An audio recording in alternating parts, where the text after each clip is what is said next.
being discovered just ahead.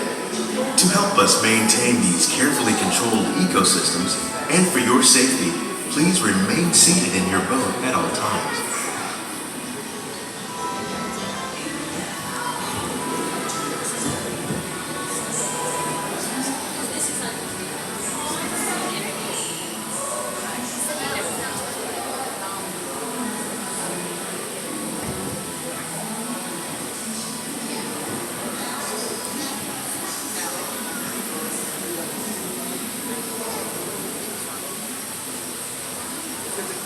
Welcome to our living laboratories, where scientists from Epcot and the U.S. Department of Agriculture are exploring innovative ways to produce bountiful harvests now and into the future.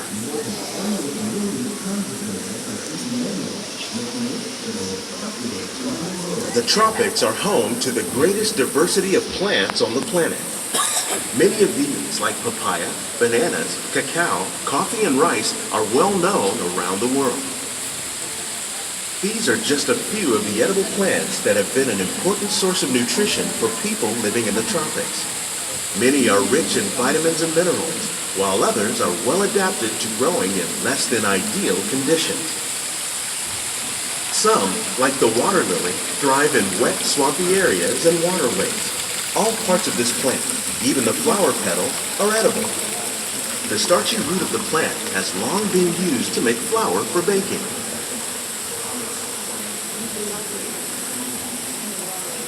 One day, many of these lesser-known tropical plants may be as important as the bananas growing on both sides of the boat.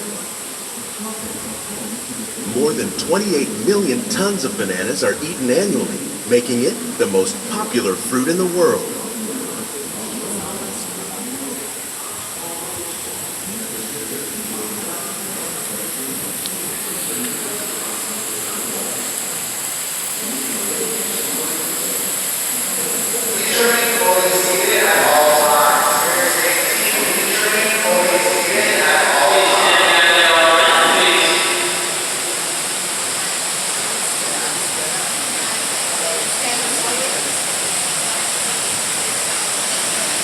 When we mention farming, you probably don't think of fish, but fish farming, or aquaculture, accounts for nearly half of all the seafood consumed globally.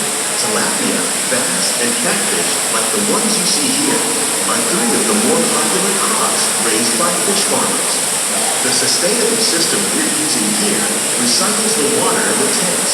As a result, we're able to save millions of gallons each year. Our small fish farm produces nearly 5,000 pounds of fish each year to serve in restaurants around Walt Disney World. Innovations like this one can play an important role in our efforts to produce bountiful harvests and still protect natural resources.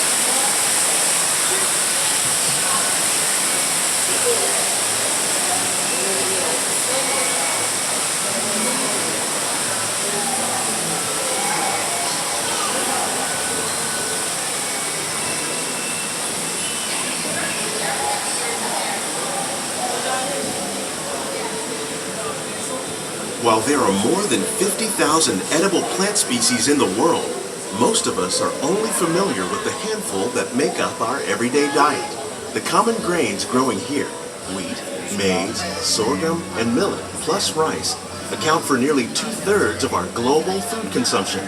Learning how to increase yields of these staples is an important goal of research around the world.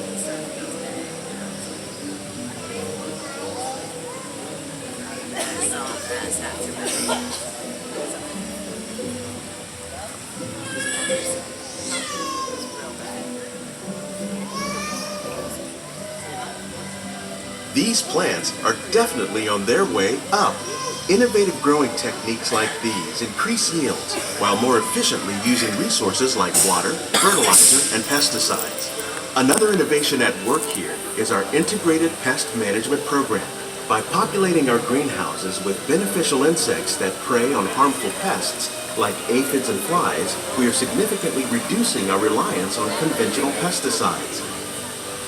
We're growing these crops using our nutrient film system. This technique precisely controls and recycles water and nutrients. With it, we can produce over 27,000 heads of lettuce a year in this one small area.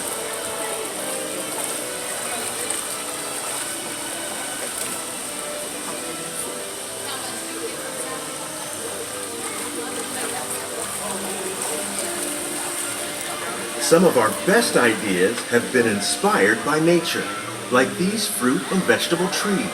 By growing these ground plants vertically, we can increase yields and better control diseases. These crops taste as good as they look. In fact, we serve more than 15 tons of produce from our greenhouses in restaurants here at the land every year.